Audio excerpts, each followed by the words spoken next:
I set myself a challenge. Can I get to Grandmaster in solo queue? Well, it turns out, yes, I can, and it was absolutely wonderful to achieve it. So in this video, what I'm going to do is explain how the hell I did this, because it's not easy. And these are, I guess, my top 10, not tips, but like guidelines. Because what you've got to remember before I go into this, ladies and gentlemen, is you have to be a good player. You cannot become Grandmaster if you're silver. That is just never going to happen. You need to think about becoming a gold player, and then becoming a platinum player, then becoming a diamond player, then a master player, and then a Grandmaster player, and then top 500. But Grandmaster, achieving that, you're in the top 1% of the game. So you are an extremely good player if you can do that. That is why this is going to be a very difficult thing to do. And have no illusions, this was not easy for me to do. It was difficult, and it took a lot of training and practice and good application of skills and understanding of the game.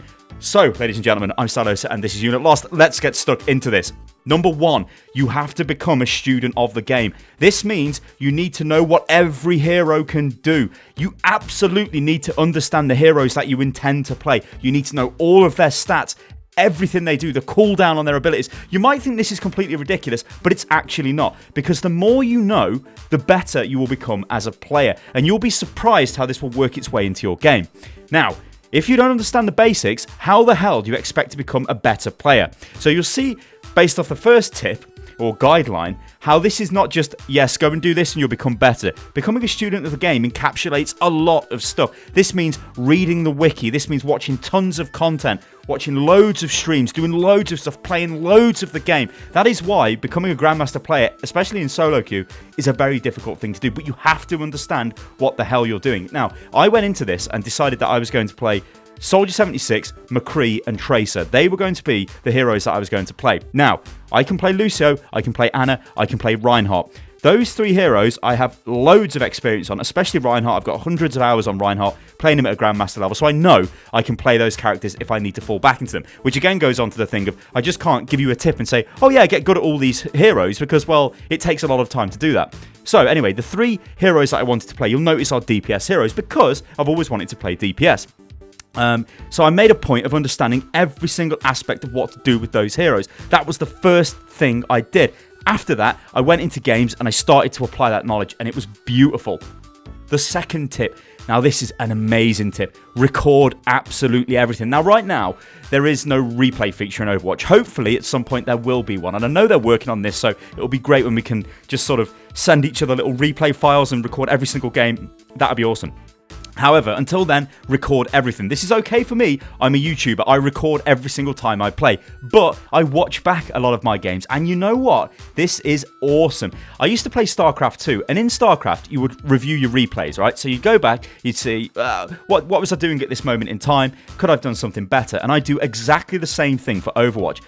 In the game of Overwatch, as you're playing, you might think, oh wow, I've had an awesome game there, that was great. But if you go back and watch it, you'll notice loads of mistakes that you make, and you will make tons of mistakes. Even very basic ones, like if I was playing McCree, maybe I would like miss shots I really shouldn't be missing, and I'm thinking, alright, that's a mistake. I should have been able to hit that Roadhog there. How the hell have I missed him? What was I doing? Or not reloading at the right time. Or if I was playing Soldier, I'm in the wrong position. I should have been in a different position. Or even like, maybe a lot of people don't realise this with Soldier, but if you're going to use your ultimate with Soldier, what you should do is press E first, or whatever the hell it is on console. So put your biofield down, then press Q or pop your ultimate on whatever button it is on the controllers.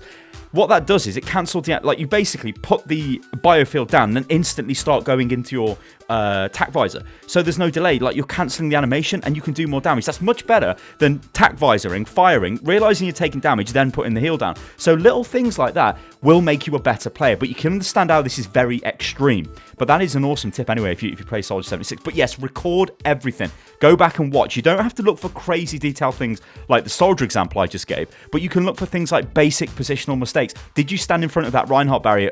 That was stupid. You should have been behind it. If you was playing McCree, why didn't you flash the enemy Reinhardt over the top? There's a lot of things that you can do, and you will only pick this up if you record all of your games. Now, I'm not saying record them and save them forever. I'm saying record them, watch them back. If you think something happens, make a quick note to the name of the file, go back and watch it and think, can I do that better? It will make you a much better player. Number 3, very simple, warm up. Don't go into the game cold because you need to be performing at your peak level to even get into Grandmaster. To get into top 500 to me, I think is going to be very difficult because I'm going to have to go on I'm going to have to play out of my skin for that. But to get into Grandmaster, I had to play very hard as well. If I went into a game cold, I would perform bad and lose the game. And that's not what you want. You want to be playing as good as you can absolutely play. And that's exactly what I did. Warm up before you play. Number 4.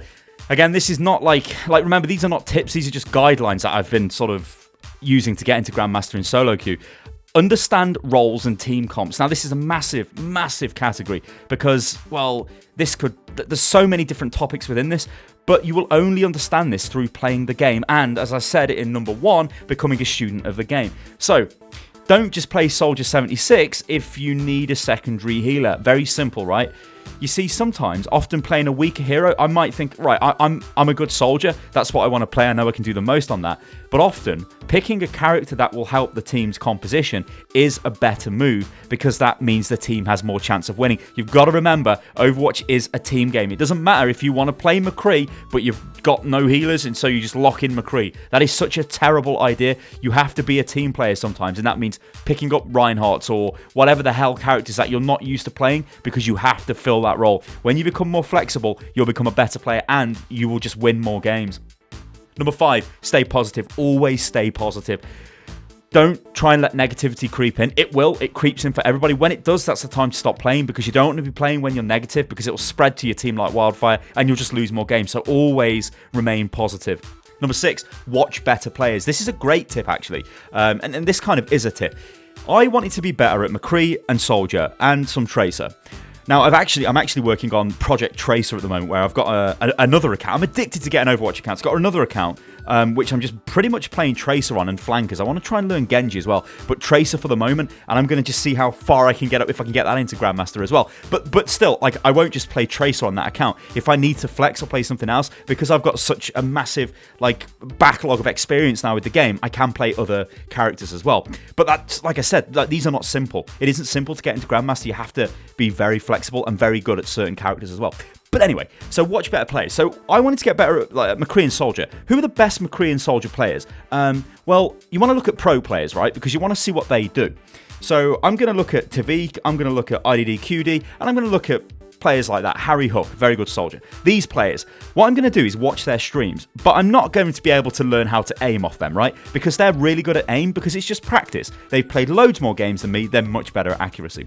Better than I'll ever be. But you'll notice the way that they play. Little things that they do. Like maybe they do little Soldier 76 rocket jumps to get into sort of positions. Like on Hanamura where you can get on top of the building. On defense on the first point. A nice little position to be in and very powerful. You might notice the way that they use McCree's ultimate is slightly different to how you would use it. Maybe they use it more to zone people instead of going for kills. There are loads of things they do. Way more than I could actually just write down. But by watching them, you will remember certain things. Like one thing I remember off IDD QD about Tracer, and this is a very nice little Tracer move, is when you've got two blinks up, if you've got somebody running at you and you're about to go into a 1v1, blink forward so you go through them, then immediately blink back. What they do is they turn around because they think you've gone past them, but actually now you're behind them and fire into them. Such a simple move. Yeah, I would not have thought of doing that. I've started doing that playing on my new Tracer account, and it's like wildly effective. So always watch better players because you will learn a lot from them. Number 7. This is just knowing when enemy ultimates are up and knowing when your ultimates are up as well. This, again, just comes with experience like most things do in this video. It's pretty simple, right? You need to keep track of what ultimates the enemies are going to use and what they've got. So if alright, I guess a very, very simple way to look at this is if maybe 2 minutes have gone by, 2 minutes 30 have gone by, the enemy have got ultimates. If you've not seen somebody use an ultimate within 2 minutes, you know they've got their ultimate, right? If the enemy soldier has not used his tac visor through 2 team fights, you know he's got his ultimate the next time we go into fight. So you've got to be careful. If you're playing Diva, you want to get ready to jump into his face and say, no soldier, not today. Those are the kind of things you need to look for, but this all comes with experience. Also as well, knowing what ultimates have been used in a fight. This can actually be kind of hard to keep track of. If you have a fight breaks out and the enemy uses Graviton, uses Pulse Bomb, uses Genji, right? There's 3 ultimates there, but you might miss the Pulse Bomb, right? So then you think Tracer's got Pulse Bomb for the next fight, and it could change things up. So you have to be very aware. Like, listen to the sound effects of the game. Make sure your sound effects are turned up much high as well, and the in-game voice lines as well, because you want to hear when, you know, McCree goes, "It's high noon," or anything like that. You need to know when these things are going off, or the ticking of the pulse bomb when it gets thrown, or like anything like that. Anything you can get more information from will just make you better. But keeping track of ultimates wins games. What you've got to remember in Overwatch is when you start getting to the higher levels, it's not just about you being an amazing player, because everybody at that point, like when I'm playing in High Master and Grandmaster games, everybody is very good at what they're doing. So you can't just expect to go out there and just kill the whole team, which maybe I could do in against a lower team. So like, I don't know, against a Platinum team, I would be like a wildly better player. But in Diamond, I'm only a little bit better, like kind of better Master, you know, and then whatever, then everyone starts to get the same sort of skill level. So what you've got to do then is win with ultimate use and win with tactics. If you look at Temple of Anubis or any of the 2 CP maps, so the 2 capture point maps, what generally happens on those maps is when you go in and attack the first point, if you take it fast, you want to rapidly attack the next point. However, lower level teams will go straight into that point, blow whatever ultimates they've got, and they don't capture the point. Because remember, you have to kill absolutely everybody. At the end of Volskaya, you've got to kill everybody. At the end of Anubis, you've got to kill everybody. Hanamura, you've got to kill everybody to take the point. You can't kill 3 of them, and then they start coming back in with reinforcements, because you're just going to lose the fight. So what you would do is, if you've got 2 ultimates available, say you've got Graviton and you've got Earth Shatter, yeah, they're not bad ultimates, but they don't really combo too well together. They can, but not the best. But you've also got a Tracer on your team. You want that Pulse Bomb, right? So what you would do is, instead of immediately snowballing into the second point, you would wait for that to charge. Obviously, you would be in voice communication as well, and you'd say to your team, if you were playing the Tracer, guys, just wait, I'm only 80% on my ult. Then when you've got Graviton and Pulse Bomb, much better combo. You can initiate with that, then you can hit the Earth Shatter and then try and wipe them out. That is the difference. Like, that kind of stuff happens in much higher level games. And obviously this is very difficult to pull off, because the players need to be good, the players need to be in voice chat, the players need to be willing to communicate and not wanting to waste their ultimates, which is another thing here. Do not waste your ultimates. We've all done this. The fight is over. It's lost. You pop your ultimate. Why have you done this? Like, why the hell is Genji suddenly pulled his blade out when 5 people are dead? What are you doing, Genji? You know, you're just going to die, and then we don't have your Genji blade for the next attack.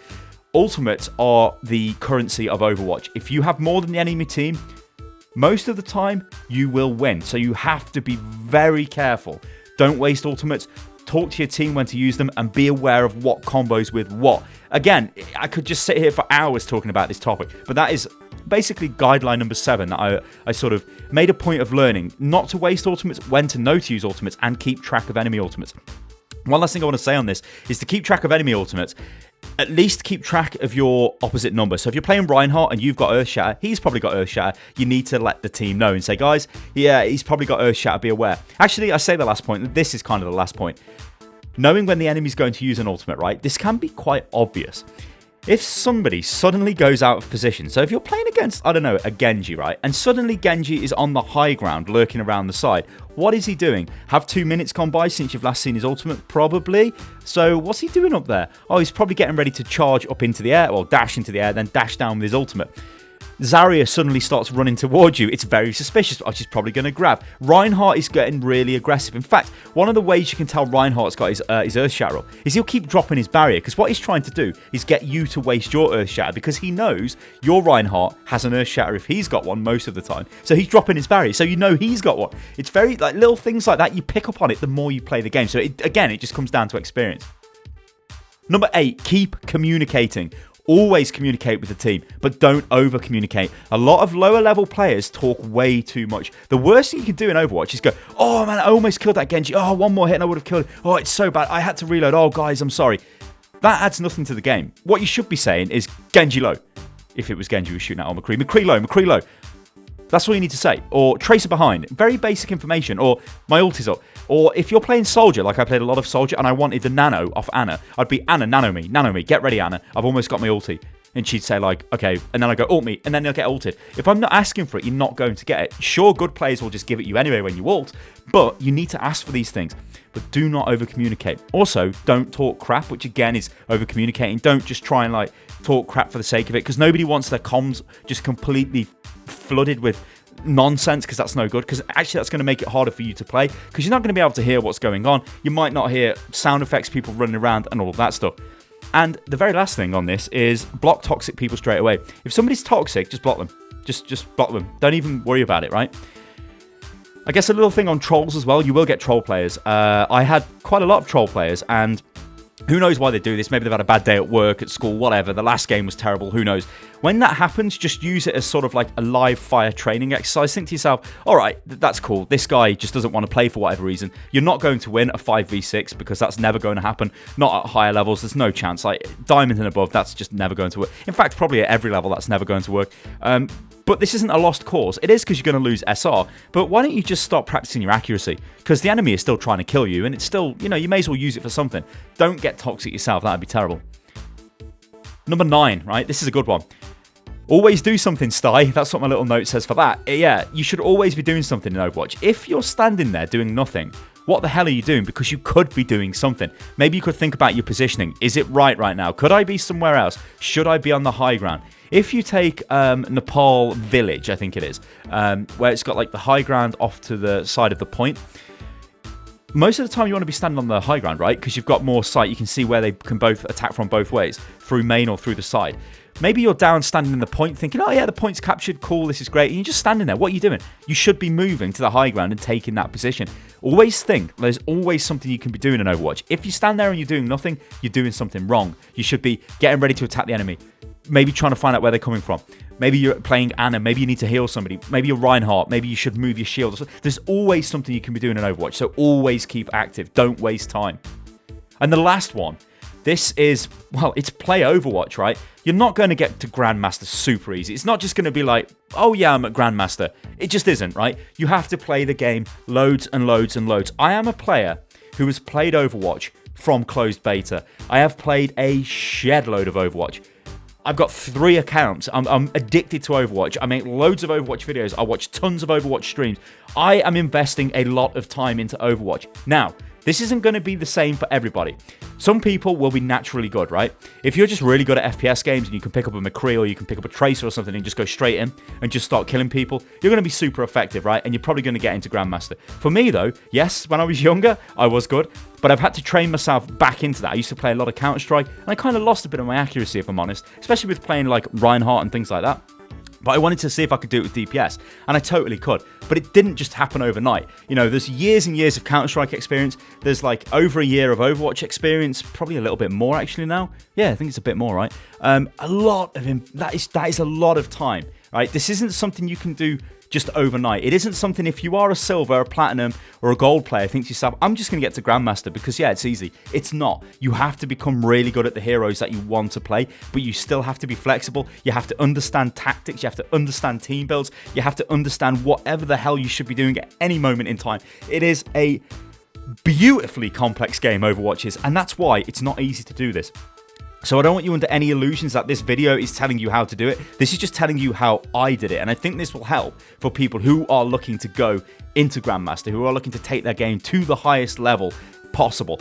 And then getting into top 500, that is like, that's a whole other different game. That's where you start playing consistently against pro gamers. I mean, you play against pro gamers in High Master and you'll play against them in Grandmaster as well, obviously. But top 500 players, like people who are in like the top 100 of the ladder, they are extremely good players. Like they are like just naturally gifted and great at the game. But they all understand the game and they all put the hours in. You don't just turn up and become great at Overwatch. You have to practice. Ladies and gentlemen, I've been Stylosa and this is Unit Lost. This has been how the hell I managed to solo queue to Grandmaster on a, well, oh my god, it was so much fun. Like, I guess I just want to recap with, like, it's so much fun. It was so much fun to do it. It is difficult to do it in solo queue because communication can be an issue sometimes, and you kind of do have to be the one that sort of says, look guys, it'll be fine. You will get people who will tell you to F off or get really aggressive. Just block them. And then sometimes you do have to try hard a little bit and think, all right, I've blocked some of my team here because they're getting, like, I'd run into people who maybe be racist or just like crazy stuff, or people playing music, which was just like annoying. I don't know what the hell was going on there. So you'd have to block them. But it wasn't like the game was over. It was like, no, block that guy. I'm just going to get on and I'm going to really try. I'm going to try and carry this game. And sometimes it would work and sometimes it wouldn't. But anyway, guys, I've been Stylosa. This is Unit Lost. And this has been a very detailed video on sort of the 10 things I use to get myself into Grandmaster. And I hope this helps you guys. All right. You can follow me on Twitter, guys, which is @UnitLostGaming. And I will catch you on the next one. Toodaloo.